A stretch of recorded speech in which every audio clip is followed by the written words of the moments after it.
Alright, so these are some scraps that I have from making my deck. I got a lot of scraps. This isn't even a quarter of what I have for the scraps in my deck. So, I noticed the heartwood and the sapwood are quite distinct, the difference in color, and this is Western Red Cedar that comes right out of the Marble Mountains behind me. So, let's see what I can do with this.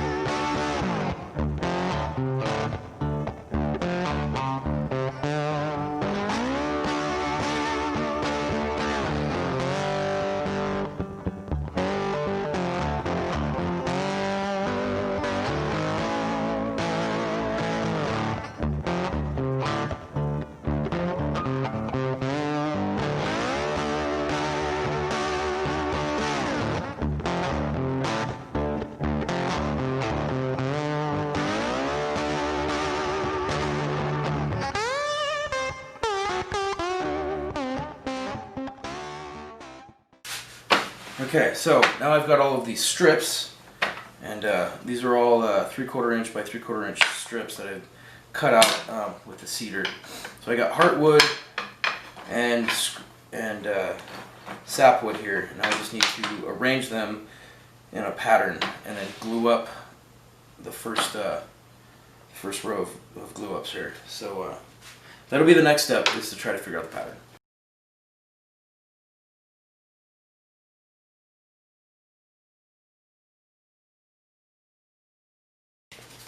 Should be pretty close. Yep, made it. My one.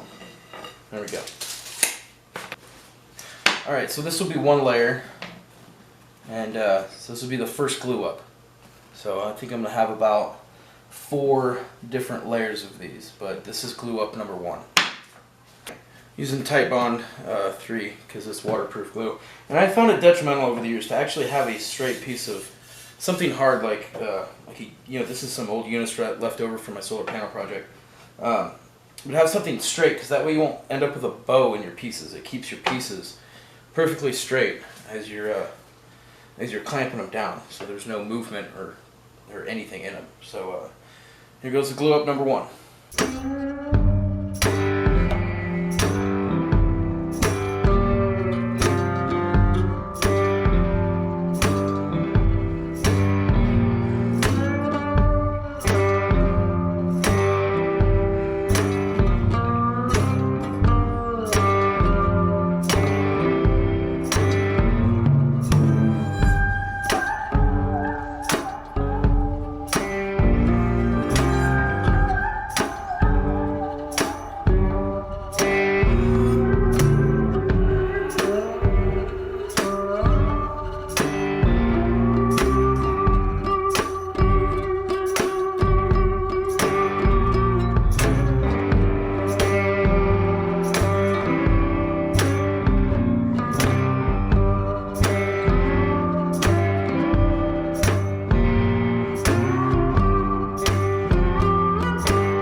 so this is the only way I can figure out to glue this up. I'm gonna have to use this as something flat. I've never done a flat glue up like this before, so this is gonna be a learning process for everybody here, especially me.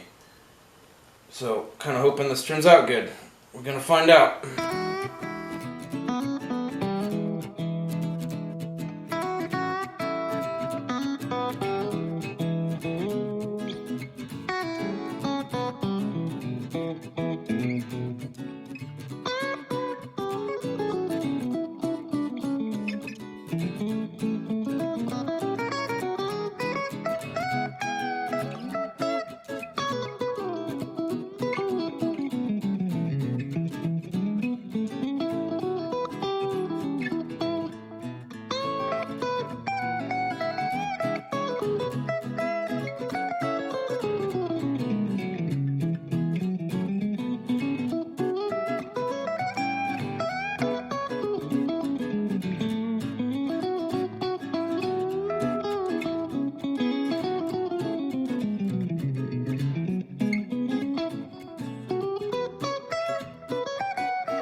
Alright, I think that was hands down probably one of the hardest glue ups I've ever done. And I end up with this. I think the battery died on the camera midway through gluing that up. But so this is where it ended up being to be flat, and I hope it came out good. So that's, I guess we're going to find out here. Because this was one heck of a complicated glue up, only because it kept moving and all of that good stuff here.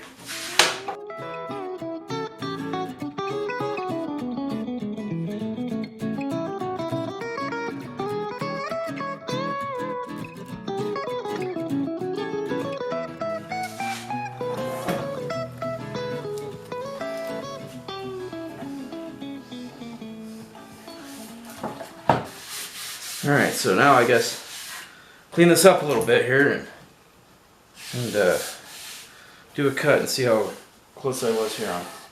I'm getting that. Let's trim that off. That just glued straight to it. Oh, worst things I've had. So, nice. That's the first glue up. Now I gotta cut it into little pieces and do the second glue up.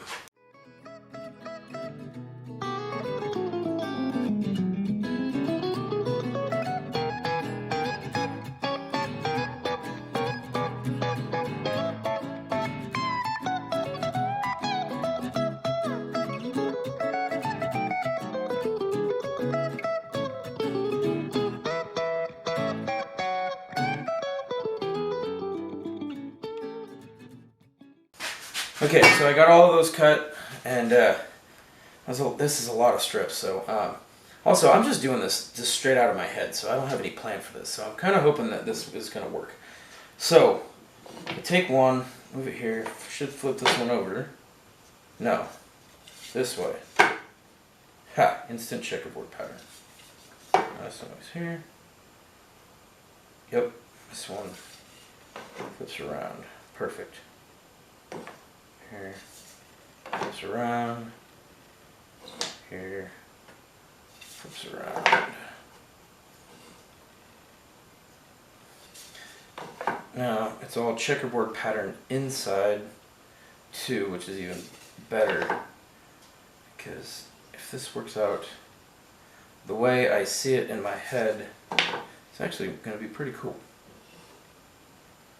So we shall see what will happen when I glue this all up.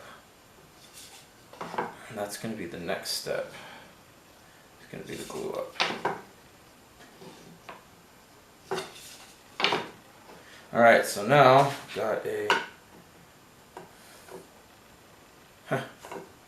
perfect checkerboard pattern with sapwood and heartwood, and checkerboard pattern all the way in the inside too. So this is going to be interesting.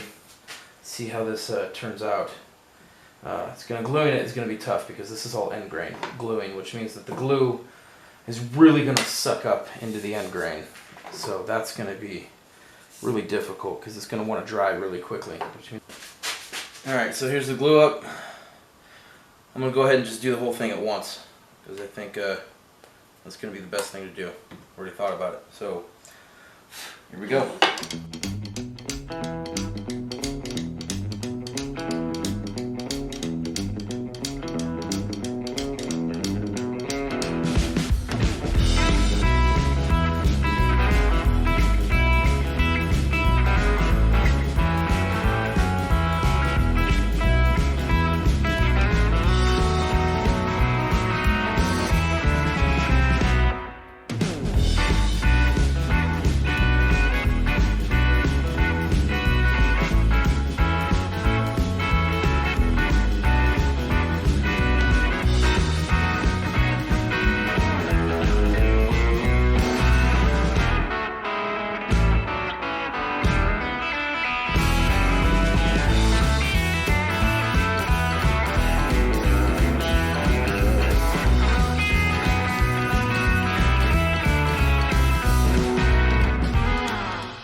Okay, so I just took it out of the clamps, and yeah, I'm not too super thrilled with it, and because of the cracks, and there are just really small cracks up into here, and I understand why now. It's because what I didn't show on camera was that I just real quickly after cutting it hit the edges here with the orbital sander, and I think what happened is it hit the edges more here with the orbital than it did in the middle, creating just this little itty bitty gap on the top. Now that's going to carry through, so, and it's on both sides, so what I need to do is I'm going to go ahead and mark this and cut it out in a circle, and then that way I'll see I don't have to fill it all in, because I want to see what the inside looks like as well.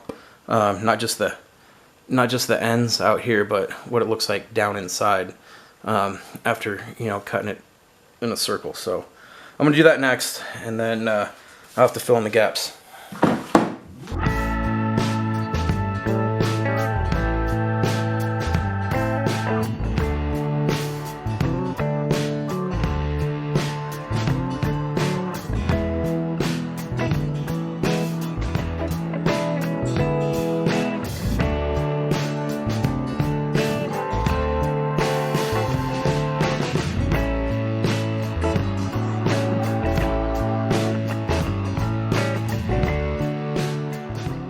Okay, so after cutting this out on the bandsaw, these gaps you can see on the side here, they're actually really not that bad.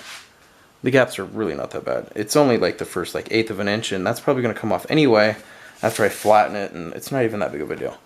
So, the bottom, got some glue marks, but that's all coming off anyway. So, you got the wormwood screw in on the lathe and the shopsmith, so you need to drill the hole, put the wormwood screw on, and then get to work rounding this out.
that just happened.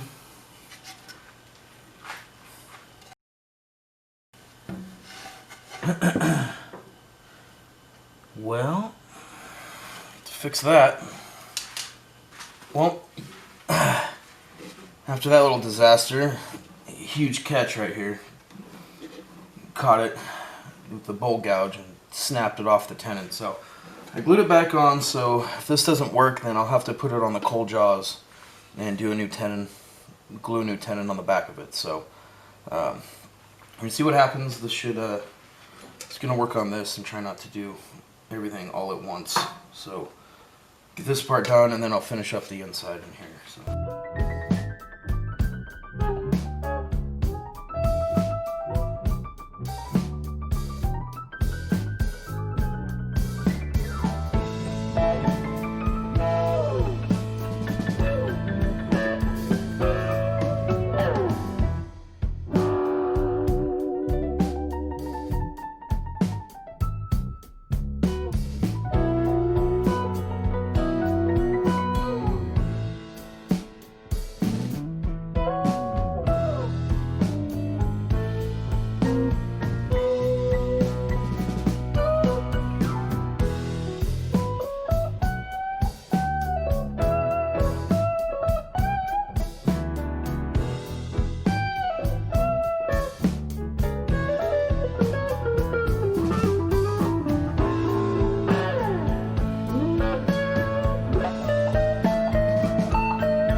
Alright, now time to put it in the cold jaws and take that off.